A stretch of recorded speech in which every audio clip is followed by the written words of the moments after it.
오늘 저희들에게 주신 말씀은 디모데후서 4장 9절부터 18절입니다. 디모데후서 4장 9절부터 18절 바울의 마지막 당부 같이 읽으시겠습니다. 시작. 너는 어서 속히 내게로 오라. 데마는 이 세상을 사랑하여 나를 버리고 데살로니가로 갔고 그레스게는 갈라디아로 디도는 달마디아로 갔고 누가만 나와 함께 있느니라. 내가 올 때에 마가를 데리고 오라. 저가 나의 일에 유익하니라. 두기고는 에베소로 보내었노라. 내가 올 때에 내가 드로아 가보의 집에 둔 겉옷을 가지고 오고 또 책은 특별히 가죽 종이에 쓴 것을 가져오라.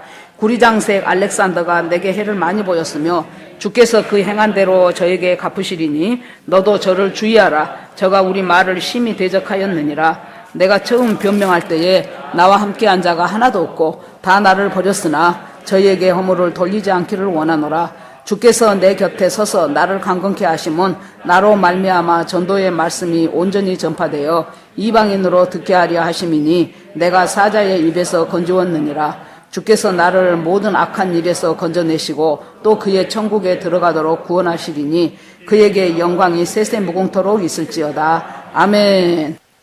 기도하겠습니다. 하나님 감사합니다. 오늘 또 예배드리게 하시니 감사합니다. 참 여러 가지 어렵고 힘든 가운데서도 하나님의 은혜 가운데 금년 1년을 마무리하게 되었습니다. 하나님 아버지 남아있는 시간 동안도 더 주님의 길을 잘 갈 수 있도록 하나님 주님께서 우리에게 좁은 길이고 좁은 문이라고 이미 말씀하셨고 결국 아버지 예수 그리스도의 재림이 가까워올 때는 하나님 모든 사회 시스템들이 하나님 전체주의 속으로 들어가는 가까운 쪽으로 가고 있습니다. 그리하여 지금 여러 가지 어려운 것이 세계 곳곳에서 하나님 문제들이 터지고 있고 정말로 영적인 전선이 하나님의 편에 서는가 아니면 사탄의 편에 서는가로 갈라지고 있는 이 시점에서 저희들이 아버지 눈을 뜨게 하시고 이 시대를 바로 보게 하시어서 어떻게 하는 것이 주님과 함께 동행할 수 있는가를 잘 점검하는 그런 시간과 그런 순간들이 되도록 인도하시기를 원합니다. 하나님 아버지 정신을 차리고 근신하여 주 오실 것을 예비하라고 하신 말씀처럼 하나님 아버지 이 말씀 가운데서 하나님께서 저희들에게 일러주시옵시고 우리들의 깊은 심령 속에 잘 박힐 수 있도록 하나님 함께하여 주시옵소서. 이 시간 성령께서 함께하는 시간 되기를 간절히 원합니다. 예수님 이름으로 기도드립니다. 아멘. 참 우리가 그 병이 들었을 때 좋은 의사를 만난다는 것이 굉장히 중요합니다. 그 전에 우리 큰 형부가 너무 과로를 해가지고 계속해서 이렇게 목과 코에서 피가 막 계속 나왔는데 나중에 우리 어머니 얘기 들으니까 하루에 세숫대로 하나 정도씩을 쏟아냈다 그러더라고요. 그러는데 그 시골 병원의 의사는 계속해서 이렇게 피가 넘어오니까 그 솜으로 막 찔러 넣으면서 틀어 막기만 하는 거예요. 그러면 임시 막혀져 갖고 있다가 이것이 이제 피가 많이 이제 차면은 그게 팍 또 터지면은 그래서 이제 이 사람이 막 한 일주일 이상을 그렇게 해버리니까 사람이 견딜 수가 없지요. 그러는데 이제 환자 자신이 그 의사가 또 자기 친구예요. 그런데 불러가지고 내가 좀 광주로 가서 그때는 이렇게 전문의 뭐 그런 의식들이 별로 없을 때예요. 한 50년도 더 전이니까요. 그래가지고 광주를 가서 이비인후과를 갔어요. 그랬더니 거기서 진찰을 하기를 과로로 인해서 코에 실핏줄이 다 터져버렸다는 거예요. 그러니까 피가 돌다가 이쪽으로 오면은 그 피가 막 이제 뭐 들어가기도 하고 나오기도 하고 이제 그렇게 됐다고 그러면서 그 터진 실핏줄을 연결하기만 하니까 세상에 하루가 다르게 사람이 좋아져 가지고 얼굴이 새까마던 사람이 얼굴에 이제 화색이 돌기 시작하고 이제 건강해지고 피가 먹고 그렇게 되면서 한 며칠 후에 퇴원을 해버리는 것을 제가 보면서 우리가 이 병에 대해서는 첫째 좋은 의사는 뭐예요? 지금 무엇이 문제인가를 잘 진단하는 사람이에요. 일단 진찰을 제대로 해야 그 다음에 제대로 된 처방이 나오지요. 그런데 우리가 이 인생 살아가는 데 있어서 모든 질병, 육신의 질병만이 아니고 사회적인 질병, 뭐 환경의 질병 여러 가지 많은 문제들에 오직 정말 만능 마스터키처럼 유일한 의사 되시는 예수 그리스도를 만나야만이 우리의 삶과 우리들의 인생이 주 안에서 제대로 회복되는 역사를 경험하게 될 것입니다. 바울도 지금까지 살아왔던 삶에 자기의 의사라고 생각한 것들은 자기가 이 세상에서 주는 가치들이었어요. 정말로 좋은 스승 밑에서 가말리엘의 문화생으로 배웠었고, 그리고 누구나 부러워한 로마의 시민권을 취득했었고, 그리고 율법으로는 흠잡을 것이 없을 만큼 율법의 최고봉을 달리고 있었던 사람이 바울이었죠.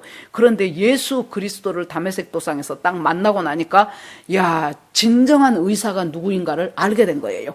그래서 내 인생과 모든 사람의 인생에 있어서 정말로 우리를 고치고 치료하는 진정한 의사는 예수 그리스도라는 것을 알고, 우리가 도저히 못 고칠 병을 고쳤다면 나와 똑같은 병이 들어있는 사람한테 아무개 병원에 어떤 의사를 찾아가라고 그렇게 당연히 말하는 것이 당연하지 않겠습니까?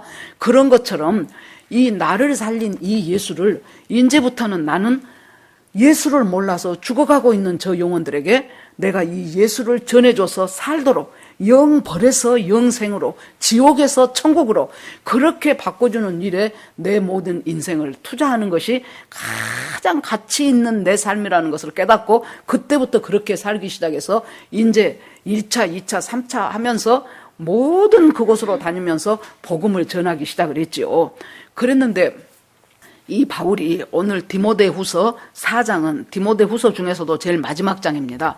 디모데후서는 바울이 이제 자기가 죽을 날이 얼마 안 남았다는 것을 안 거예요. 자기가 죽을 날이 얼마 안 남았다는 것을 영으로도 느끼고, 영이 맑으니까 주님이 가르쳐 주셔서 알고, 또 1차 재판을 받고 2차 재판을 받기 위해서 기다리고 있는데, 2차 재판은 그때 1차 재판에 대해서 더 이상 무엇을 심리를 하고 조사를 하고 뭐 증인을 채택하고 이런 것이 아니고 1차에서 다 했던 것을 갖다가 2차에서는 선고만 할 따름이에요. 그래 놓으니까 사형 받을 것이 거의 정해져 있는 상태 속에서 이 디모데후서를 기록을 합니다. 이 디모데후서가 AD 67년에 기록되었다고 봐요. 그러면 왜 이 즈음이 중요하냐 그러면은, 여러분이 교회 다니면서 이 교회사를 보면서 절대 잊어먹어서는 안 될 연대가 있는데 그것이 AD 64년이에요. 그것이 무엇이냐? 로마 대화재 사건이에요. 이건 이제 잊어먹지 마세요. 그때 목사님이 뭐 말했는데 그러고 몰라 지금 내 나이가 몇인데 내가 남은나라 연대까지 기억하겠어, 그러지 마시고 좀 기억을 하셔요. 기억을 하려고 애를 쓰면 기억이 되더라니까요. 저기 우리 여기 자매가 지난번에 와서 1부터 50까지 성구 암송을 하라고 종이를 줬잖아요.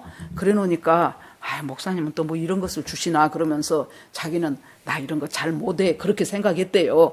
그랬는데 곧 이어서 드는 생각이 한번 해볼까? 회복이라도 하고 못하고 해야지. 그러고는 암송을 하기 시작했는데 세상에 50까지가 다 외워지더래요. 자기도 자기가 놀란 거예요. 자, 오늘이 이제 51부터 100까지가 또 나갑니다. 시험 볼라 그랬는데 비대면 예배 드리라 그래갖고 시험을 못 봐버렸잖아요. 그래 놓으니까 가서, 그 자매가 된다면 나라고 못 되겠냐 하고 마음을 먹고 기도하면서 그 성구 하나하나의 은혜를 받으면서 열심히 잘 외우시기 바랍니다. 그런데 AD 64년에 로마 대화재가 생겼죠. 그때 황제는 네로였는 거 다 아시잖아요. 그 네로 황제가 속설에 의하면은 자기 시상이 안 떠오른다고 불지르기 시작해가지고 막 불어오는 바람에 정신없이 로마가 탔다. 그래서 보통 3분의 1 내지 2분의 1 정도로 시가지가 다 불의 화마에 휩싸였어요. 그러니까 민심이 흉흉해지지요. 그렇게 되니까 도대체 어디서 이 화재가 난 것이며 왜 빨리 진압을 못한 것이냐고 사람들이 막 민심이 이제 흉흉하기 시작할 때, 정치하는 사람들은 항상 무슨 사건을 정치적으로 해석을 해요. 이것이 나한테 이득이 되겠는가 안 되겠는가, 어떻게 이 상황을 활용을 할 것인가. 그래서는 갔다가 힘없는 기독교인들한테 뒤집어 씌워버렸어요. 저것은 그리스도인들이 화재를 일으켰다. 그래 놓으니까 이제 사람들은 뭔가가 지금 불안해하고 있는 이 흉흉한 사회 속에서 누군가 그것이 옳고 그르고, 여러분 우리가 잘 판단해야 돼요.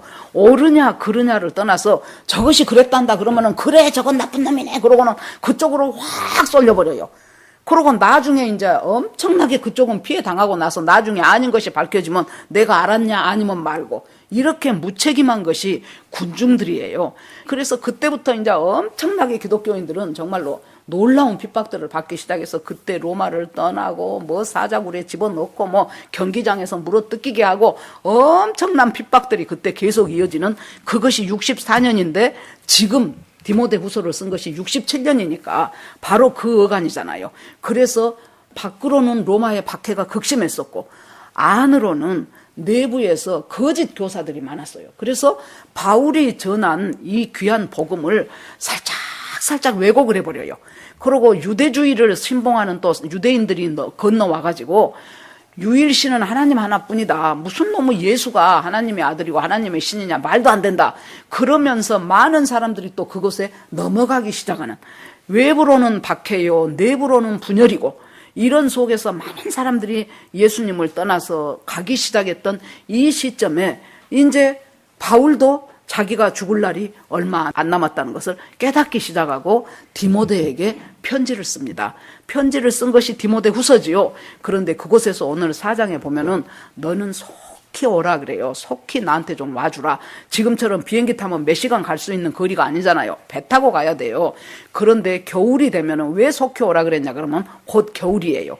겨울이 되면은 우리 사도행전 27장에 보면은 바울을 태워서 로마에 가는 그 배가 있죠. 그런데 그때가 겨울이어가지고 유라굴로라는 광풍을 만났어요. 그래서 계절풍이 불기 시작해서 배가 굉장히 어려움을 겪다가 결국에 가서 배는 다 파손하고 사람들만 간신히 구원받았던 그 겨울철 항해는 위험한데, 그래서 겨울철이 되기 전에 네가 빨리 좀 나한테 와달라고 그렇게 얘기를 하지요.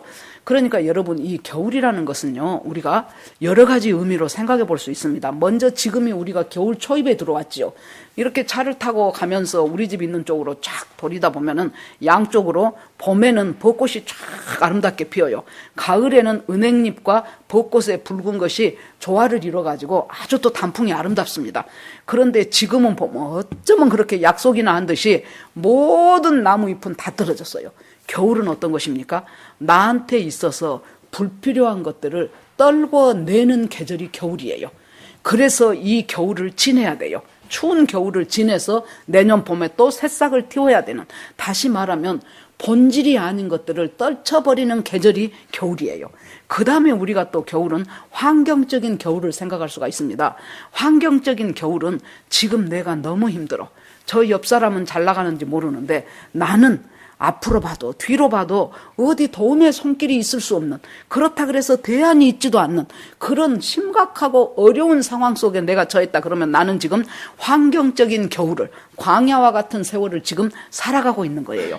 세 번째 겨울은 정말로 인생의 겨울이에요. 여러분 70살, 80살, 90살 된 사람들은 이제 인생의 겨울입니다. 겨울 중에서 어떤 사람들은 초입, 어떤 사람들은 중간, 어떤 사람들은 끝판, 그렇게 되지요. 그래서 자기의 인생에 있어서 인생의 겨울을 맞은 사람들 역시 이제는 뭔가를 자기가 더 집을 늘린달지 아니면은 더 돈을 벌기 위해서 뭔가 사행심으로 가지고 뭔가를 한달지, 이런 일들은 지금 뭐 같아요? 떨쳐버려야 될 이파리들이고 낙엽들이에요. 이것들에 매이면 안 돼요. 이것들은 떨쳐버리고 지금 내가 이제 곧 주님 앞에 가게 돼요.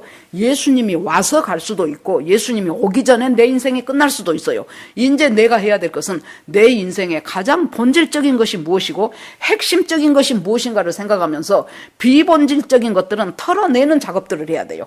그래서 쓸데없는 욕심이랄지 아니면 뭔가 더 성공하고 싶달지 아니면 자식들이 조금 더 뭔가를 이루어줬으면 내가 못 이룬 것을 이루기를 바란달지, 이런 식의 것들을 전부가 다 우리가 보면은 세상의 미혹과 아직도 내 속에서 없어지지 않는 내 속에 있는 욕심들과 내 속에 있는 탐심들이 시시때때로 우리 속으로 올라오는 것들을 지금 이 나이에도 봐요.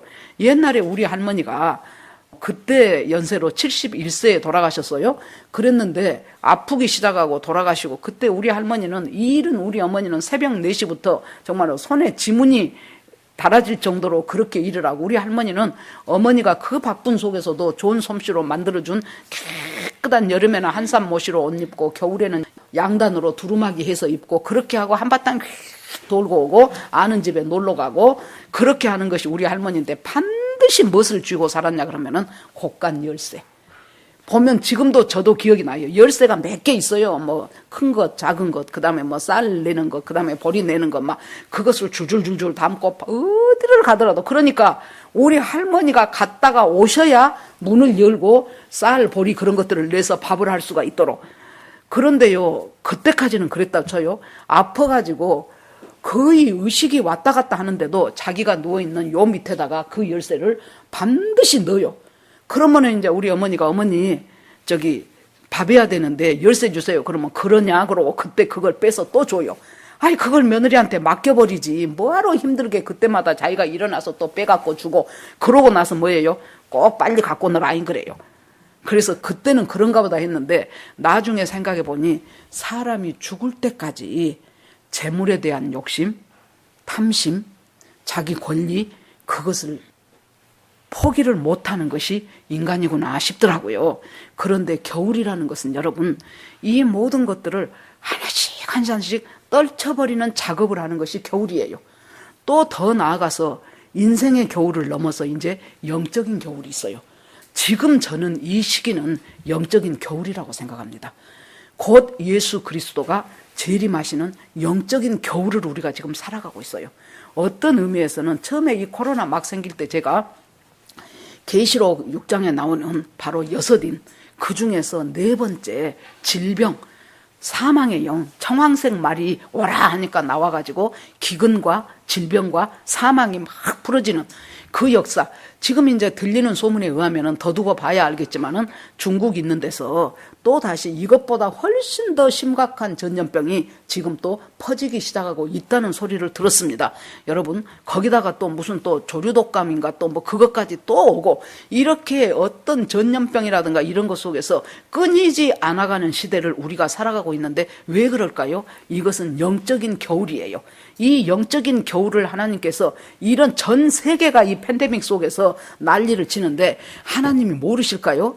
하나님이 그것을 허락하지 않으셨을까요? 아니라고 봅니다. 이것은 뭐예요? 하나님의 자녀들이 정말로 예수 그리스도 딱 재림하는 그때는 이제는 어떻게 해볼 수가 없는 시기예요. 그래서 그때를 앞에 두고 하나님의 자녀들을 깨우시는 시간이에요.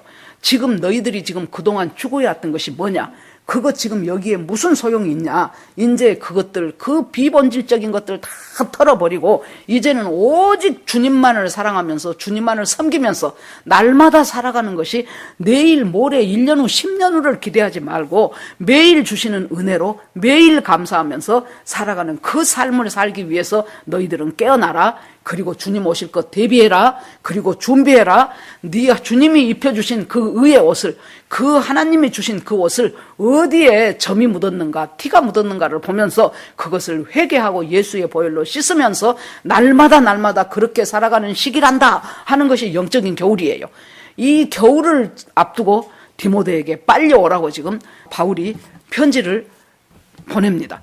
그러면서 거기에 몇 사람의 이름이 나와요. 데마는 세상을 사랑하여 데살로니가로 갔고, 그렇게 나와요. 누구는 갈라디아로 갔고 누구는 달마디아로 갔고, 그리고 두기고는 내가 에베소로 보냈다. 두기고가 뭐였어요? 주로 편지 전달해주는 메신저였어요. 지금처럼 뭐 차 타고 비행기 타고 가는 것이 아니기 때문에 두기고가 걸음이 빠르고 몸이 건강했던 것 같아요. 항상 어디에서 어느 교회로 편지 보내려면 두기고가 그거 들고 가는 거예요. 그래서 두기고를 보냈었다. 그 말은, 자, 두기고가 가면 그 편지 보고 너는 빨리 나한테 와라. 그러면 네가 온 동안 이 에베소 교회를 담임하고 있던 디모데였으니까 담임 목사가 없어지지요. 그러면 그동안 이 두기고가 그곳에서 네 일을 잘 수행할 수 있도록 너는 빨리 편지를 받고 와라. 데마는 세상을 사랑하여 데살로니가로 가버렸다. 누구도 이런저런 이유로 같이 동역하고 같이 말씀 전하고 같이 복음 사역했던 사람들이 이 모양 저 모양으로 다 떨어져 나가고 누가만 지금 나하고 같이 있다. 여러분, 이 데마에 대한 이야기가 빌레몬서에서도 나오고요, 골로새서에도 이 데마의 이름이 나와요. 그때는 뭐라고 나오냐면은 바울의 동역자 데마가 너희에게 문안하느니라 이렇게 나와요. 그러니까 동역자였어요. 바울과 같이. 바울의 동역자였다는 것은 예수 믿고 구원받고 예수님의 제자였다는 얘기지요.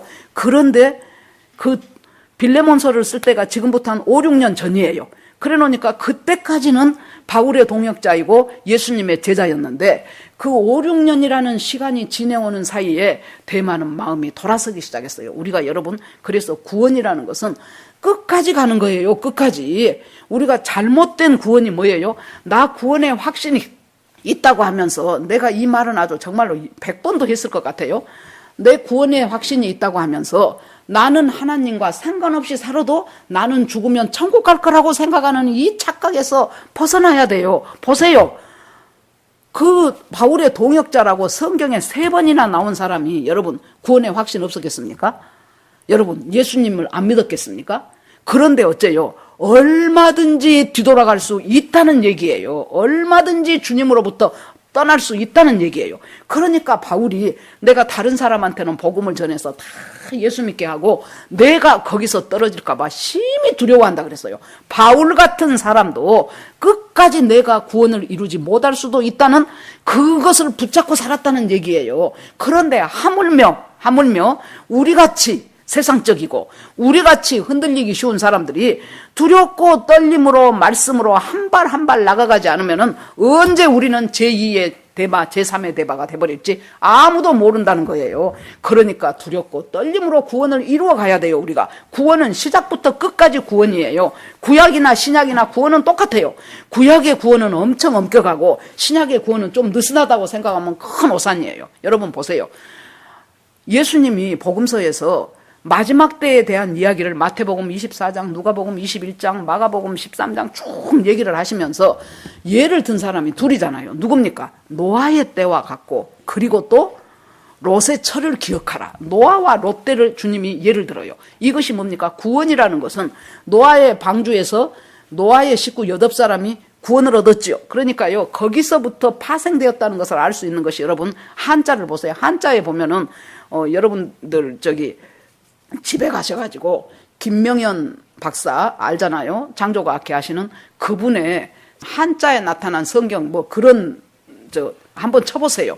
그러면은요 우리가 보세요. 배선자 기억하십니까? 이 배주자 옆에다가 8팔자 입구자를 딱 썼어요. 배라는 것은 무엇이냐? 어디서 나왔어요? 한자는 뜻글자지요. 배주자 왼쪽에 그 변에다가 8명의 입구자, 식구, 8명의 식구가 탄 것이 배다는 거예요. 오를 의자 볼까요? 자, 오를 의자를 보면은 거기에 양자가 위에 있지요. 그 밑에 아자가 있어요.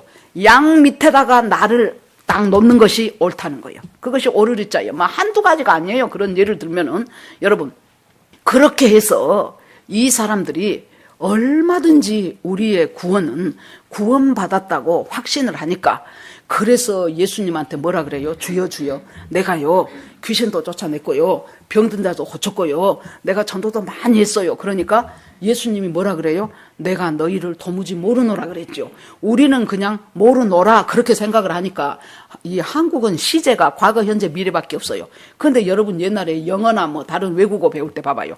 전 시제가 엄청 많아요. 현재도 현재 진행, 현재 완료, 미래 완료 그 다음에 과거 엄청나게 진행되는 것이 많지요. 그러는데 이건 뭐냐 그러면 내가 너희를 모르노라 그 말은 완전히 내가 너희를 몰랐다 과거 완료로 끝나버려요. 그러니까 이 사람들이 첫 시작할 때부터 예수님은 모르는 사람들이라는 거예요. 자기들은 예수의 이름으로 병 고치고 전도하고 귀신 쫓아내고 이렇게 했잖아요. 그런데 예수님이 나 너희들 처음부터 모르는 사람이라는 거예요. 왜 그럴까요? 아예 구원을 시작도 안 한 사람이라는 거예요. 그러니까 지금 우리가 교회 다니고 능력 행한다고 봉사하고 하면서도 얼마든지 구원을 시작도 안 한 사람이 있을 수 있다는 거예요. 그리고 나서 여러분 생각을 해보세요. 노아가 배를 지을 때 한 1, 2년 갖고 완성된 것이 수십 년 거의 100년이잖아요. 그런데 그때 노아가 30년 하다 끝나버렸다면 어떻게 될까요? 50년 짓다가 아니 내 인생은 왜 이렇습니까? 왜 이 세상 재미 하나도 못 보게 하고 밥만 먹으면 우리 아들들 며느리들 다 되고 또닥 배 짓는 일만 시키십니까? 그러고 중간에 말아버렸다면 어떻게 됐을까요? 아니요. 구원은 처음부터 시작한 구원은 끝까지 가야 완성이 되는 거예요. 여러분 이 정도 믿으면 됐지라고 생각하지 마세요. 끝까지 완성할 때까지가 구원이에요. 그 구원에 대한 것을 올바르게 우리가 확실하게 붙잡고 살아야 돼요. 롯도 보세요. 주님이 롯의 처를 기억하라 그랬어요. 롯의 처는 그때 천사가 와가지고 여기 전부정 유황불 떨어진다. 니들 빨리 여기를 떠나라. 그러니까 성경 보세요. 얼마나 롯은 내가 생각할 때 참 육신에 속한 그리스도인이야. 참 세상적인 그리스도인이에요. 그래가지고 그것을 기적적으로 보잖아요. 저 어린 소년부터 시작해서 남자 노인까지가 다 둘러싸고, 아이고 오늘 엄청 멋지게 잘생긴 남자 둘 느그지 왔다던데 천사가 사람으로 오니까 얼마나 훤칠하고 기막히게 잘생겼겠습니까? 왔다는데 빨리 내놔 우리가 상관하리라. 상관하리라가 뭐예요? 성관계하리라 그 말이에요. 동성애가 가득 찼어요. 그런데 여러분 그거 전부 유황불로 떨어졌지요. 그 유황불로 떨어진 소돔과 고모라 이후에 지금 인류 역사를 2020년까지 볼 때 지금처럼 동성애를 법으로 해가지고 동성애를 합법화하자는 시기는 지금밖에 없어요. 곧 뭔가가 하나님께서 이제 이런 전 세계적으로 난리예요. 옛날에 오바마 있을 때는 엄청 심했죠. 어쨌습니까? 저기 거기 우간다 물린디 목사님. 그 물린디 목사님 거기 그 우간다에 동성애를 합법화하라는 거예요. 미국에서. 그러니까 거기는 한 40%가 부모가 에이즈니까 이 사람들이 애기들이 나면서 에이즈가 그대로 걸려갖고 나와. 그러니 이것이 뭐가 되겠습니까? 그것도 전 국민의 40%가 에이즈 환자니. 그래 놓으니까 이 하나님을 아는 목사님 하나가 물린디 목사님이 이 나라를 어떻게 했으면 좋을지 모르겠는 거예요. 날마다 혼자 하나님을 예배하기 시작했어요. 하나님 예배합니다. 하나님께서 그 마음의 중심을 보시고 예배하는 사람들을 붙이기 시작했어요. 이 사람도 붙이고 저 사람도 붙이고. 그러다 보니까 그 예배에 참석한 사람들 가운데 막 기적들이 많이 일어나요. 막 못 고치는 질병이 고쳐지기도 하고 사람들이 예수 믿고 참여 동의하고 이제 드디어 나가서 그 대통령까지도 예수를 믿게 됐어요. 그런데 오바마가 뭐라 그래요? 빨리 동성애 합법화하라는 거예요. 만약에 너희들이 이것을 법으로 정하지 않으면은 너희들한테 이 가난한 아프리카 사람들한테 주는 돈이 그때 우리나라 돈으로 약 4억 원 정도 되더라고요. 그러니까 그 가난한 나라에는 엄청나게 큰 돈이에요. 그거 안 주겠다는 거예요. 여러분 생각을 해보세요. 나하고 상관도 없는 나라가 동성애를 법으로 정하든가 안 정하든가 왜 미국 대통령이 난리냐고요. 이것이 바로 여러분 이 세상을 장악하려는 사탄의 영적인 아주 정말로 고단수의 마수라는 것을 우리가 깨달아야 돼요. 그렇게 하니까 이 사람이 예수를 믿게 됐잖아요. 그래 놓으니까 그 어마무시한 돈이에요. 자기들로서는 그 가난한 나라에서는 그 돈을 거절하고 동성애 합법화를 하지 않겠다 그랬어요. 여러분 제대로 되어 있는 우리가 에스겔서에 성 무너진 데를 막아서는 한 사람을 하나님이 찾는다는 거예요. 막 찾고 또 찾아. 정말로 주님의 마음과 합한 그 한 사람. 여러분 그 한 사람이 누군가가 좀 대주세요가 아니고 하나님 부족하지만 내가 좀 해볼게요. 그래야 된다니까요. 주님 나라도 좀 하나님 어떻게 좀 써보실랍니까? 제가 그렇게 해보겠습니다. 그래야 돼요. 그 한 사람이 그 나라에서는 물린디 목사님이었다는 거예요. 그러니까 나라가 살잖아요. 나라가. 자 그런 가운데서 지금 대만은 가버렸어요. 데살로니가는 어떤 곳이었어요? 상업도시예요. 그리고 데살로니가는 문화가 찬란하고 사치와 쾌락과 향락이 많고 우상숭배가 절정에 이룬 그런 곳이었어요. 그런데 아주 그러니까 보기에 그럴듯한 곳이었죠. 그래 놓으니까 로마에 같이 갔던 이 데마가 바울하고 같이 갔다가 로마의 화려함을 본 거예요. 그러니까 그 로마에서 뭘 보느냐에 따라서 관점에 따라서 인생의 방향이 바뀌어요. 뭘 봤어요? 시골에 있던 사람이 갑자기 서울에 와서 강남이나 명동이나 이런 데 가서 보면 눈이 돌아가지요. 그런 것처럼 참 사람은 이런 곳에서 한번 폼나게 살아봐야 되겠구나 하는 마음을 갖고 그런데 예수를 믿었어요. 바울의 동역자였어요. 그런데 이 두 가지를 겸할 수가 없잖아요. 우리가 예수를 믿느냐 사탄을 따르느냐 이것은 겸할 수가 없어요. 겸업이 안 돼. 둘 중에 하나를 선택해야 돼요. 이 사람도 고민했을 거예요. 지금까지 내가 들었던 복음이 있고 지금까지 내가 같이 일했던 바울과의 동역이 있는데 나는 내 마음은 자꾸 지금 저쪽으로 향해 자꾸 데살로니가에 가서 살고 싶은 거예요. 화려하게 살고 싶고 폼나게 살고 싶고 한번 자기도 누리는 인생 살아보고 싶고 그럴 때 점점 이 사람 마음속에 안 보이는 하나님보다 보이는 현실이 중요하게 여겨져요. 미래 안 보이는 미래의 그 지어진 그 천국보다 지금 현재 여기서 살아가는 현실적인 내 현재가 나한테 더 소중하게 느껴지기 시작하면서 결국 이 세상을 사랑하여 데살로니가로 가버린 사람의 대표가 데마예요. 우리가 여러분 옛날에 지금 몇십 년 교회 다닌 사람들을 봐보세요. 전에 알던 사람 중에서 지금 교회 안 다닌 사람 많아요. 많지요. 그런데 그 사람들은 마음속으로 뭐라고 생각합니까? 내 마음속에 하나님이 있다 그래요. 그건 본인의 착각이에요. 없어요. 없습니다. 그렇게 되면서 심령 속에서 점점 주님으로부터 떠나져 버린 그 데마를 성경은 뭐라고 얘기를 합니까? 요한 1서에 보면은 이 세상이나 세상에 있는 것들을 사랑하지 마라. 이 세상을 사랑하면 아버지의 사랑이 그 속에 있지 않다 그랬어요. 그리고 모든 것, 이 세상도 영광도 다 지내가고 오직 하나님의 뜻대로 행하는 자는 영원히 거하리라 하고 주님께서 말씀하셨어요. 그러니까 예수를 믿는다는 것은 뭘 생각하냐 그러면 이 세상에서 살아가는 삶이라는 것이 잠시 잠깐이라는 것을 그냥 머릿속으로가 아니고 진심으로 내가 그걸 깨달아야 돼요. 여기에서 6절에 보니까 바울이 뭐라고 말하고 있냐 그러면은 관제와 같이 벌써 내가 부음이 되고 나의 떠날 기약이 가까웠도다. 관제라는 것은 여러분 전제라고도 나와요. 이스라엘 백성들이 옛날에 제사를 드릴 때 번제, 속제제, 속건제, 소제, 화목제 이런 제사를 드릴 때 자 짐승 한 마리를 잘 선택해요. 흠없고 티 없는 것을 그래서 갖다가 제사를 드려요. 그럴 때 그 짐승을 죽이지요. 죽이고 나서 전부 마디마디를 다 잘라요. 그리고 배를 갈라서 속에 있는 창자, 내장, 똥 그런 것들 전부 다 이제 버리고 창자는 씻고 그런 식으로 해가지고 자 번제단 위에다가 그것들을 놓지요. 밑에다가 불을 태우지요. 이런 과정들이 지금 전부 지금 굉장히 지금 절차가 복잡합니다. 그리고 나서 이 제사가 다 되었다, 다 끝났다. 그러면 제사장이 포도주를 가지고 와서 그 제물 위에다가 부어요. 그러면 제사는 끝난 거예요. 지금 바울이 그 단어를 사용하고 있어요. 내 인생을. 그러니까 바울은 다메섹 도상에서 예수 그리스도를 부활한 그리스도를 만나는 그 순간부터 자기는 자기 인생의 제사가 시작된다고 생각을 한 거예요.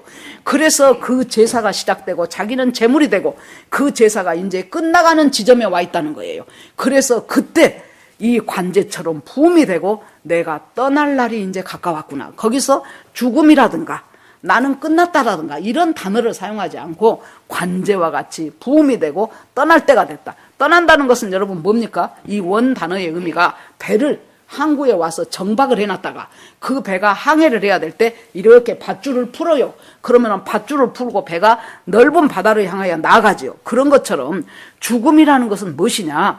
그냥 죽기 싫어서 아등바등 해야 되는 것이 아니고 내가 이 세상 살고 있는 동안 이제 새로운 항해를 하기 위해서 배가 떠나는 것이 떠난다라는 의미예요. 그러니까 고린도 후서에 봐보세요. 내 이 육신의 장막집이 무너지면 손으로 짓지 않는 영원한 집이 저곳에 있다는 것을 내가 안다는 거예요. 그것을 아는 사람들이 믿음의 사람이고 그것을 아는 사람들이 이 세상에서 내가 어떻게 살아가야 될 것인가. 자, 로마 시대에 군인들이 전쟁을 많이 했습니다. 전쟁을 하러 갑니다. 그런데 가가지고 이제 임시 숙소를 하려니까 텐트를 쳐야지요. 텐트를 쳐요.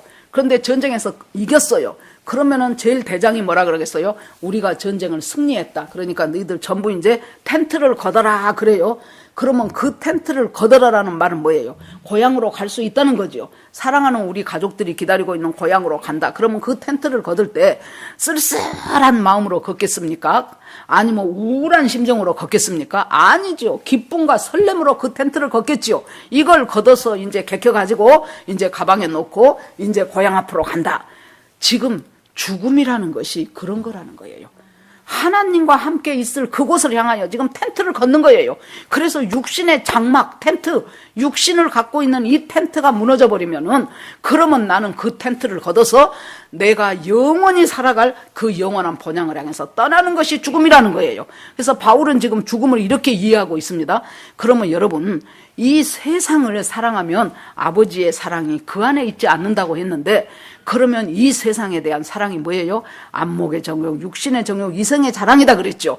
이것들을 여러분 우습게 생각할 일이 아니에요. 엄청나게 이것은 다양한 방면에서 우리를 계속해서 쪼여오고 묶어오고, 계속해서 아까 잠깐 예를 들었던 우리 할머니 돌아가시고 의식이 없어지는 그 순간까지도 곳간의 열쇠를 며느리한테 줄 수 없이 맡겨놓고 있는 그 할머니처럼 우리 인생 속에서 끊임없이 시도되고 있는 탐욕이나 명예나 성공이나 자식에 대한 욕심이나 다양한 것들이 우리를 향하여 이 세상이라는 이름으로 우리에게 다가올 때 우리가 그것을 거절한다는 것이 굉장히 어려워요. 어떤 사람은 돈에 대해서는 조금 그래도 넉넉하게 초월하는 사람이 있어요.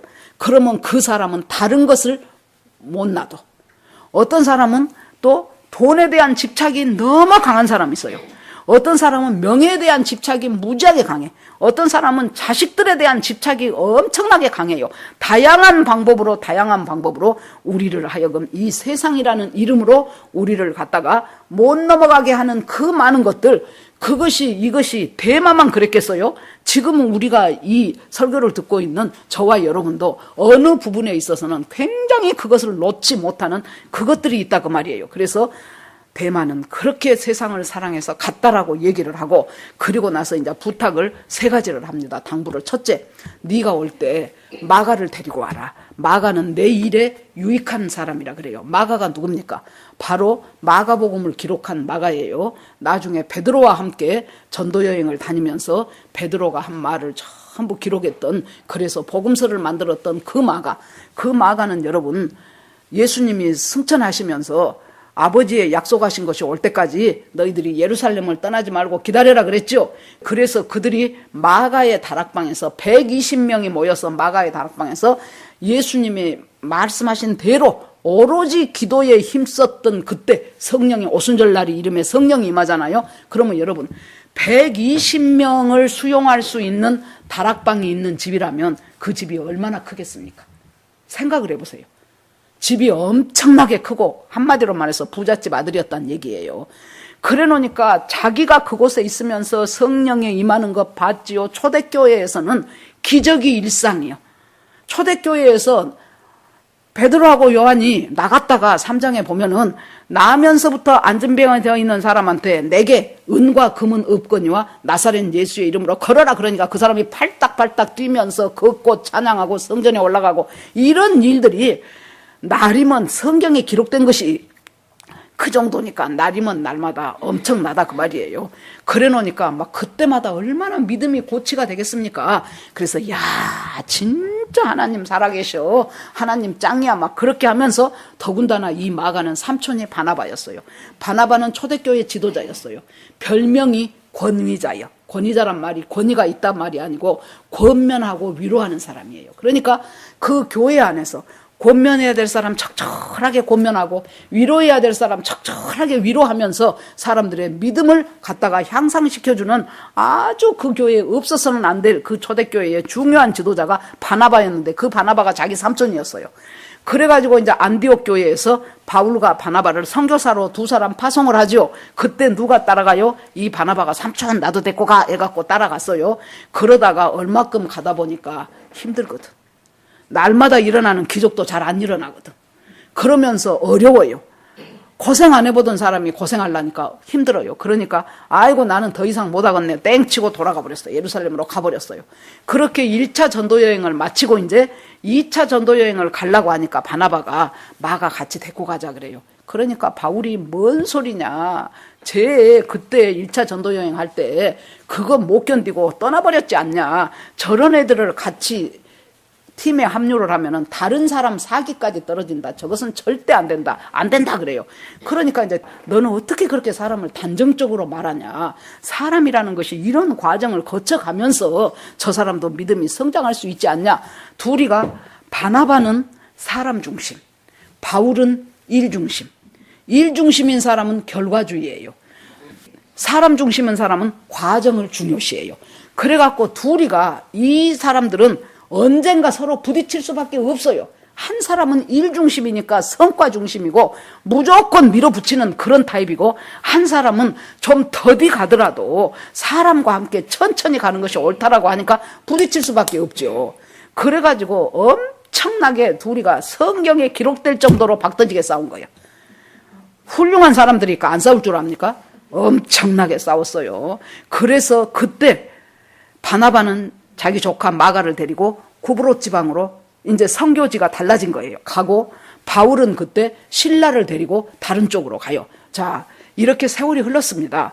세월이 흘렀는데 이제 이 세월이 흐르고 죽음을 앞둔 바울의 입에서 무슨 말이 나와요? 마가 좀 데리고 와, 마가 좀 데리고 와. 마가가 내 일에 유익한 사람이야. 어떻게 그렇게 됐을까요? 이 같이 데리고 다닌 바나바에 의해서 마가는 성숙한 거예요. 내가 누구를 따라다니느냐에 따라서 내 믿음이 성숙할 수도 있고 있는 믿음까지도 털려버릴 수가 있어요. 믿음이 점점 성숙해지면서 놀랍게 바뀌는 유익한 사람으로 바뀐 거예요. 무익한 사람이었던 사람, 쓸모없는 사람이었던 사람, 저건 놔뒀다가는 저거 안 돼 하고 잘라버릴 사람. 그런데 그 사람이 내게, 죽음을 앞둔 내게 유익한 사람으로 바뀌어요. 여러분, 우리가 사람을 볼 때 그 사람을 너무나 단정적으로 그거 폄하하지 마십시오. 왜냐하면은 바뀔 수 있어요. 뭘 보면 알 수 있습니까? 나를 보면 알 수 있어. 나도 바뀌었잖아요, 여러분. 말씀 안에서, 기도 안에서 한 20, 30년 전만 되면 내가 이러할 때 이렇게 말하고 이렇게 처리했을 것을 갖다가 이제 세월이 흐르고 믿음이 자라놓으니까 어떻게 하는 것이 주님의 뜻에 합당할까로 생각하는 사람으로 바뀌어져 가잖아요. 그러면 나도 바뀌었다면 저 사람도 바뀌어요. 여기 본인 계셔서 죄송한데 우리 강전도사님이 가끔 큐티할 때 우리 임집사 바뀐 것 보면 못 바뀔 사람 없습니다 그래요. 엄청 바뀌었나 봐요, 우리 임집사님이. 그렇게 사람 바뀌기 힘든 것이 사람이라고 해도 성령 따라가면 바뀌게 돼 있어요. 그래서 마가가 바뀐 거예요, 이 바나바 때문에. 그리고 바울도 세월이 흐르다 보니 이제 뭘 알게 되는 거예요. 그래, 기다려줘야 되는 경우가 있구나. 사람이 어떻게 모두가 온전할 수 있냐. 아무리 사명이 있어도 다 템포는 다를 수가 있다. 기다려줘야 되는구나. 그러면서 보니까 이 놀라운 마가로 바뀐 거예요. 그래서는 그 마가 데리고 와라. 두 번째 얘기는 뭐예요? 내가 저 가보라는 사람 집에 내 겉옷을 놔뒀는데 그 겉옷 좀 갖고 와라 그래요. 겉옷은 지금 바울이 처해 있는 곳은 하옥, 감옥이에요. 거기다가 겨울은 다가와요. 땅은 습기 차요. 날은 추워요. 계속 땅바닥에서는 한기는 올라와요.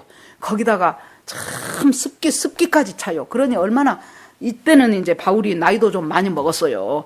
그러니까 몸도 약해져 가요. 그런데 이걸 견디기가 힘드니까 육신적으로 그 겉옷, 그 옷 좀 갖고 와라. 그렇게 생각해요. 그건 맞습니다. 그런데 또 하나의 이 겉옷의 의미는 뭐예요? 이스라엘 백성한테서 겉옷은 그냥 단순한 옷이 아니에요. 입는 차원이 아니에요. 이것은 겨울에는 이것을 덮고 이불이에요. 밖으로 나갈 때는 이것이 소중한 외출복이에요. 그래서 겉옷의 의미가 굉장히 커요. 그러니까 하나님이 신명기서에서도 보면은 겉옷을 저당을 잡았다면, 예를 들어서 누구한테 내가 먹을 것이 없어서 쌀 좀 달라고 겉옷을, 잡힐 것이 없어서 겉옷을 저당을 잡혔으면 그 사람 빨리 밤 되기 전에 갖다 주라는 거예요. 돈 안 갚았어도. 왜요? 그 사람의 겉옷은 그 사람의 이불이자, 그 사람의 인격이자, 그 사람의 체면이자, 그것이 겉옷의 의미예요. 그러는데 겉옷을 저당 잡힐 만큼 오죽했으면, 그 가난이 얼마나 지독했으면 겉옷을 저당 잡혔겠냐는 거예요. 옛날에 우리 중학교 다니고 그럴 때는 연세 드신 분은 알 거예요. 전당포에서 좋은 양복이나 겨울 코트나 이런 거 전당 잡아줬습니다. 지금처럼 옷이 흔할 때가 아니어가지고. 그래서 빨리 그걸 돌려주라는 거예요. 또 하나의 겉옷의 의미는 뭡니까? 룻기를 봐보세요. 룻이 보아스의 밭에 찾아가지요. 그래가지고 그것에 발치에 누워요. 그러니까 보아스가 타작마당에 있다가 깜짝 놀려갖고 너 누구냐 그랬더니, 예, 당신의 옷자락으로, 이것이 겉옷이요, 당신의 옷자락으로 이 소녀를 덮으소서. 이것이 엄청 처음에 나도 읽을 때, 야, 이 기가 막힌 표현이네. 아주 문학적으로 끝내주네. 그랬는데, 단순한 문학적인 표현이 아니고, 당신의 보호하심 아래, 당신은 기업 물을 자입니다. 그 보호하심 아래 나를 넣어주소서 그 뜻이에요. 그리고 엘리야가 이제 승천하지요. 그러니까 구약에서 육신의 죽음을 맛보지 않고 올라간 사람은 에녹하고 엘리야 둘이에요. 이 둘을 왜 하나님이 성경에 기록해 놓으실까요? 휴거의 샘플이에요. 육신의 죽음을 맛보지 않고 천국으로 올라간 휴거의 샘플로 에녹과 엘리야를 기록을 해놨어요. 그런데 이 엘리사도 기도하는 사람이기 때문에 엘리야가 곧 갈 것이라는 것을 아는 거예요. 그러니까 막 쫓아다녀요. 그러니까 너 왜 이렇게 나를 쫓아오냐 그랬더니 선생님 당신의 영감의 2배를 나한테 주고 가시오. 그러니까 그것이 내 뜻대로 되는 것이 아니다 그러지요. 그래갖고 이쪽으로 가면 이쪽으로 또 쫓아오고 저쪽으로 가면 저쪽으로 또 쫓아오고 몇 번을 그렇게 쫓아다녀요.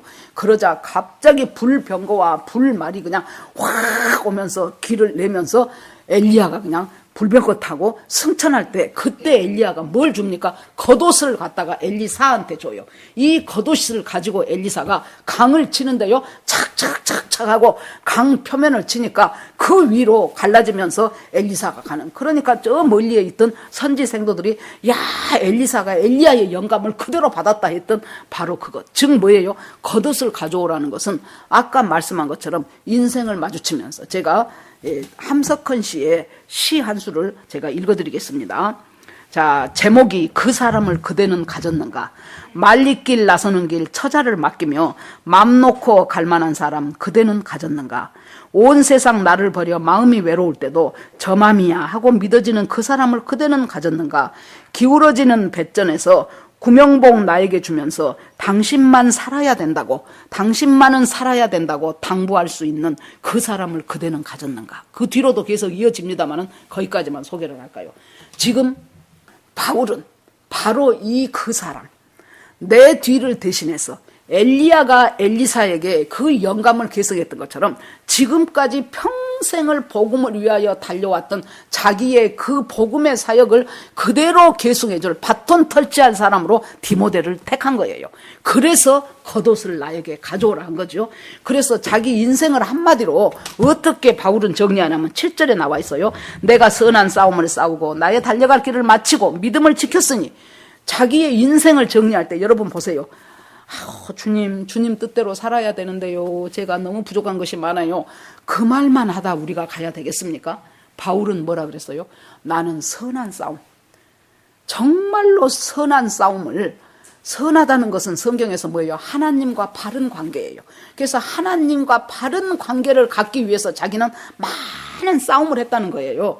그 선한 싸움을 싸우고 복음 전하기 위해서 선한 싸움을 싸우고 자기가 달려가야 될 그 레이스, 그것을 잘 달려갔으며 잘 마치고 나는 이제 이 시점에서 내가 믿음을 지켰습니다. 주님, 이제 후로는 나를 위하여 의의 면류관이 예비되어 있을 것을 내가 압니다. 왜냐하면은 주님은 의로우신 재판장이시기 때문입니다. 그런데 나만 의의 면류관을 받는 것이 아니고 주님을 고대하고 기대하는 바로 하나님의 의로움으로 옷 입은 모든 사람들에게 의의 면류관을 쓰게 될 것을 믿는다라고 고백을 합니다. 여러분, 면류관이 성경에 여러 개 나와요. 생명의 면류관, 영광의 면류관, 의의 면류관, 자랑의 면류관, 금면류관 많이 나옵니다.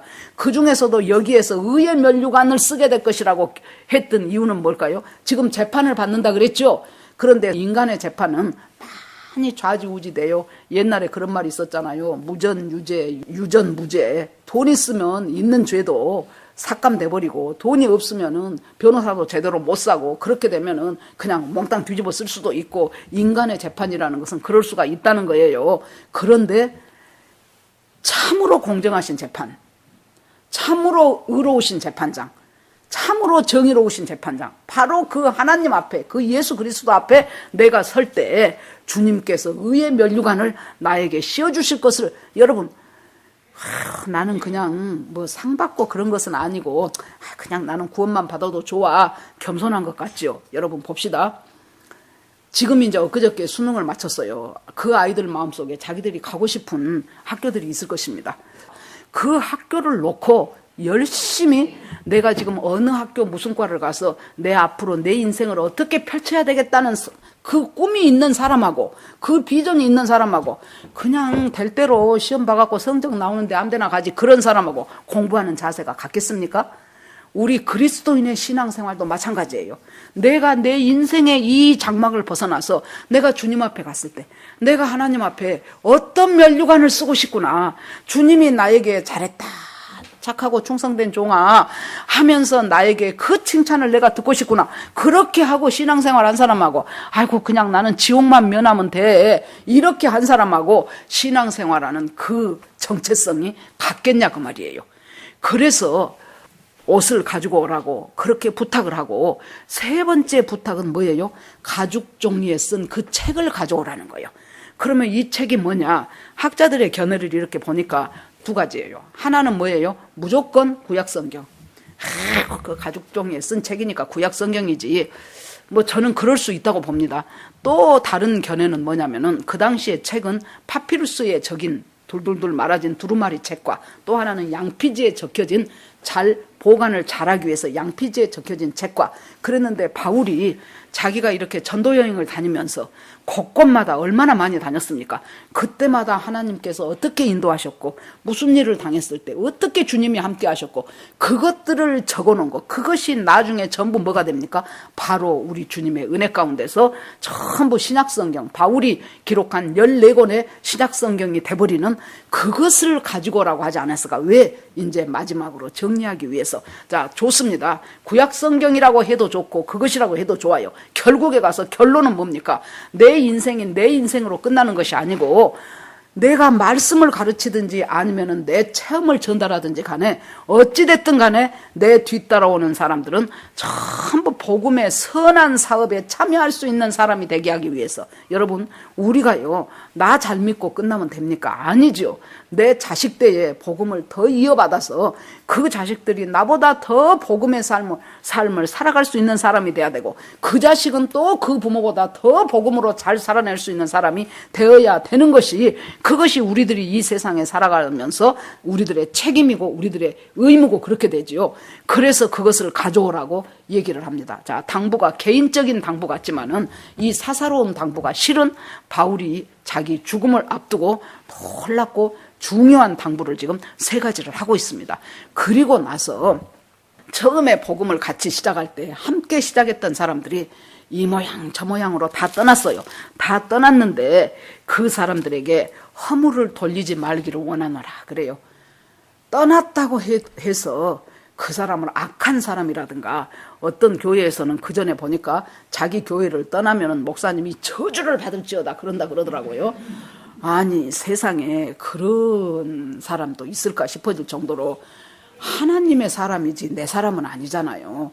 우리가 같이 시작했어도 여러 가지 이유 때문에 떠날 수가 있어요. 그러면은, 그런데 바울이 뭐라 그래요? 그 사람들에게 허물을 돌리지 말라는 거예요. 그냥 인정해 주고 그럴 수밖에 없는 이유가 있었겠지 하고 그냥 인정해 주자는 거예요.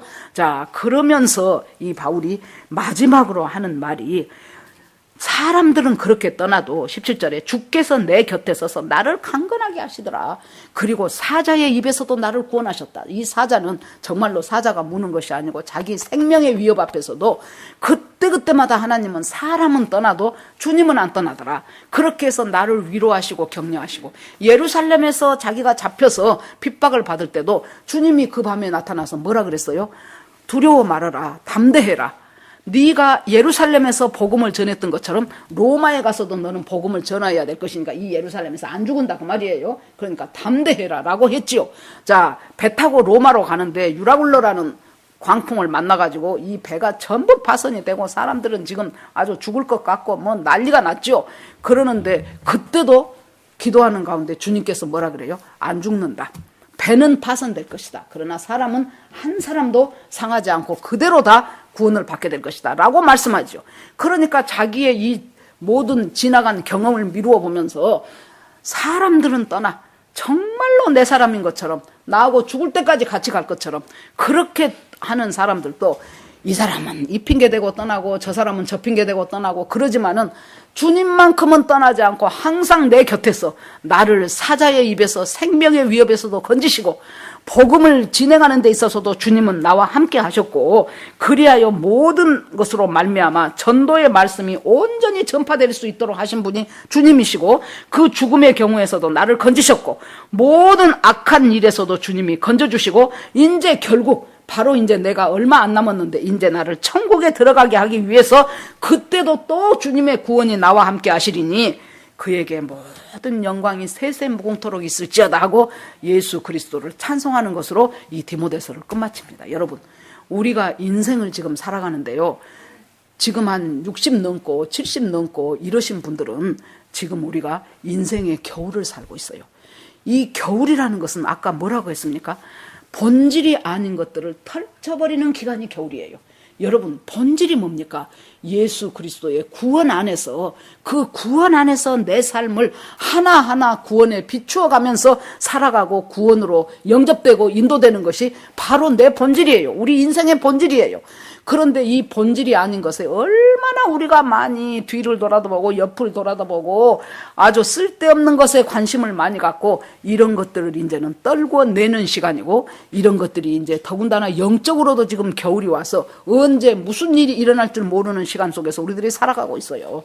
여러분, 온 세계에서 가장 민주주의가 발달한 나라라고 생각했던 그 미국의 엄청난 선거 부정을 보십시오. 이번에 트럼프 연설을 한 거 보니까 나는 지더라도 공정하게 지고 싶다라고 말을 하더라고요. 알고 보니까 지난주에도 말했던 것처럼 베네수엘라에 차베스부터 시작해갖고 그 또 뭐 무슨 또 다른 또 대통령 있었죠. 마두론가 그 대통령부터 시작해서 계속해서 이 전자개표가 가짜 전자개표들로 그래가지고 예를 들어서 트럼프한테 들어온 표 25%를 갖다가 그대로 바이든 쪽으로 가게 해버린 거예요. 그런데도 트럼프 표가 더 많았어. 그러니까 갑자기 새벽 1시, 2시 돼가지고 갑자기 딱 정지시켜놓고 14만 표를 갖다가 바이든을 올려버린 거예요. 그러니까 이겨버린 거예요. 이것들이 지금 속속들이 증거들이 드러나고 있는데 그럼에도 불구하고 어떻게 이 거짓과 술수와 돈과 이런 것으로 장악을 해가지고 그래가지고 도미니안 개표기라는 것이 지금이 전 세계가 인터넷망이기 때문에 미국의 선거를 독일에서 서버로 조작을 하는 거예요. 알고 보니까 그 뒤에 소유주가 누구냐? 중국이에요.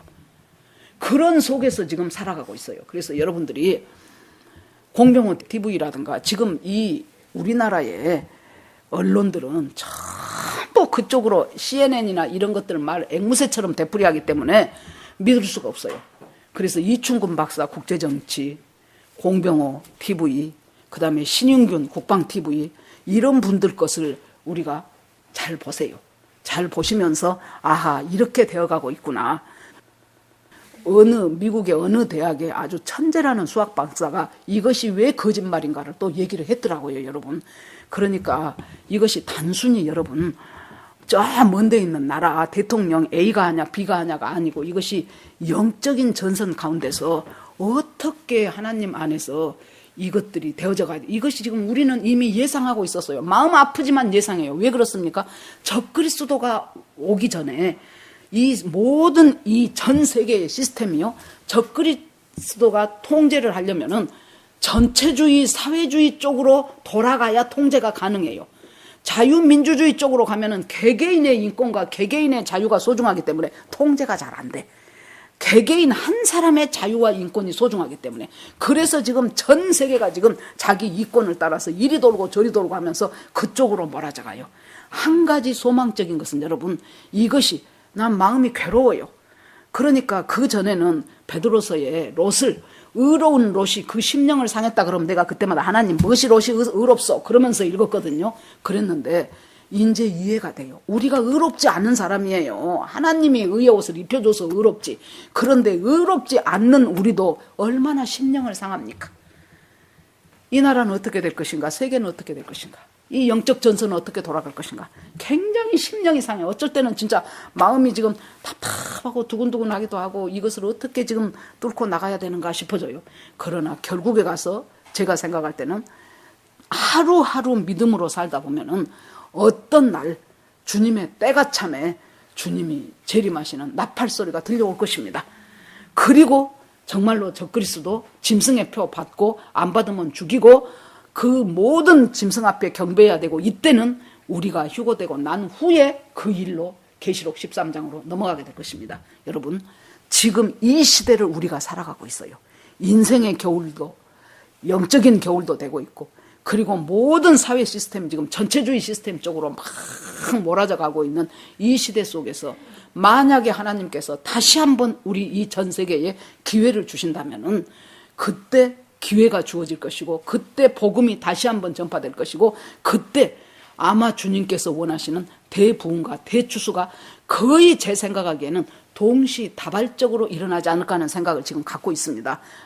그것들을 잘 우리가 파악해 가면서 정말로 바울이 마지막 당부했던 그 세 가지, 첫째, 사람에 대해서 저 사람 틀려 먹었어, 저 사람은 아니야 하고 단정 짓지 마세요. 그것은 누구만이 알 수 있어요? 하나님만이 아시는 거예요. 나는 어떻게 해야 돼요? 저 사람 참 그러네, 왜 그럴까 하고 중보하라는 거예요.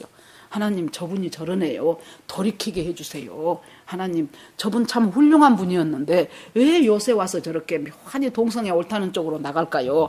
하나님, 저 사람 주님 불쌍히 여기시고 하나님 인도해 주세요. 하나님 회개하게 하시고 하나님 성령 충만하게 하세요. 그것이 우리의 몫이지, 저 사람 글러먹었어, 저 사람 틀려먹었어, 저 사람 지옥 아랫목이야, 이런 식으로 하지 마세요. 하나님도 아직 안 하고 있는 것을 왜 우리가 그렇게 단정지어서 그럴 필요는 없다고 생각합니다.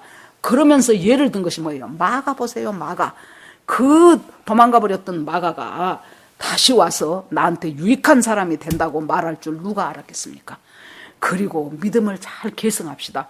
엘리야가 엘리사에게 계승해 줬던 것처럼, 바울이 디모데에게 계승해 줬던 것처럼 나를 통해서 믿음이 계승되어야 될 사람 찾아보십시오. 우선 가족부터 찾아보시고, 그리고 그 믿음을 잘 전달한 사람이 될 수 있도록 인도해 주시고, 그리고 나에게 생명을 주신 그 성경 말씀, 그 서신들 잘 읽고 살펴가면서 믿음 안에서 내가 이대로 살아갈 수 있도록 하나님 저에게 힘을 주십시오. 저는 부족해서 이대로 못 삽니다. 주께서 힘 주시고 능력 주셔야 내가 하나님 말씀대로 살아갈 수 있습니다 하고 주님 앞에 꿇어 엎드리는 그 겸손함으로 나머지 인생을 살아갈 때, 주님 오실 때, 나팔소리 들릴 때 할렐루야 하면서 다 같이 휴거될 수 있는 저와 여러분이 되기를 주의 이름으로 축원합니다.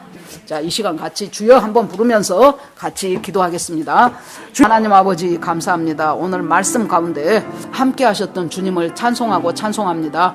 하나님, 바울이 이제 죽음을 얼마 앞두고 있는 이 시점에서 하나님, 이제 내가 떠날 때가 되었고 관제와 같이 부음이 되었다고, 기약이 다 찼다고 하면서, 그러면서 나는 달려갈 길을 다 마쳤고 선한 싸움을 싸웠고 이제는 믿음을 지켰다고 하나님 앞에 고백합니다. 하나님 아버지여, 선한 싸움을 싸울 수 있도록 주께서 저희와 함께하여 주시옵시고, 저희도 바울처럼 주님이 오라고 하실 때 하나님 선한 싸움 다 잘 싸웠습니다.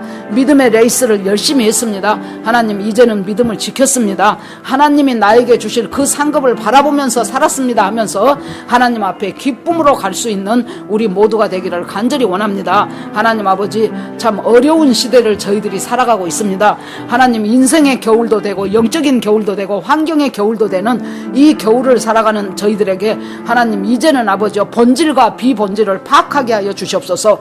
그리하여 본질이 아닌 것들을 전부 다 떨쳐버리는 가을의 나무가 낙엽을 잎사귀를 떨어뜨리고 이 추운 겨울을 지내도록 스스로를 아버지여 단돌이 하는 것 같은 하나님 아버지여, 그 시점을 살아가는 우리가 하나님 앞에 어떻게 살아가야 될 것인가를 하나님 믿음 안에서 날마다 주님과 동행하면서 살아가는 귀한 우리 제자들 교회 교우들 다 되기 원합니다. 그리하여 하나님의 나팔소리 울릴 때 천사들이 천지 사방에서 하나님의 백성들을 끌어모을 때, 그때 올라가신 그대로 다시 오시리라는 그 예수님의 말씀처럼 하나님 아버지여, 그때 주님 앞에 우리가 모두 서게 되는 그날을 소망하면서 살아가는, 그리하여 믿음으로 승리하는 우리 모두가 되기를 간절히 원합니다. 주님 앞에 모두 올려드리고 우리를 구원하신 예수 그리스도 이름으로 기도합니다. 아멘.